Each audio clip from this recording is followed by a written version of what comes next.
कहा कि 5 दिन भी मिल सकते हैं। कहा कितने लोग, तो खान साहब को पता है कि वहाँ आते हुए जो है वो मिलने नहीं दिया जा सकता, या जो भी तरीक़ाकार होता है उसमें हर्डल्स आती हैं, तो उस पर जज ने जो है वो आज अपने कमरा रिमार्क्स अदालत दिए। में इमरान खान की आवाज़ गूंजी।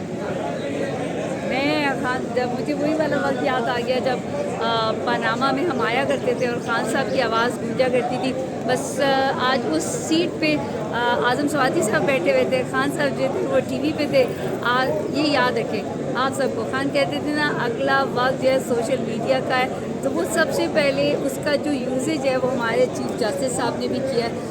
और ऑल्दो के आज इस बात पे बात आई कि खान साहब का ऑनर दिखाएं या नहीं दिखाएं, लेकिन इंशाल्लाह वो वक्त दूर नहीं कि खान साहब जो है ऑनर और जो भी खान साहब की आवाज़ को, उनकी तस्वीर को नहीं दिखाना चाहते थे, सबसे बड़ी अदालत के सबसे बड़े कमरे के सबसे बड़े जज के सामने खान साहब न सिर्फ बैठे हैं, जम के बैठे हैं और आज बल्कि बोले भी हैं, कपड़ों में बोले भी हैं।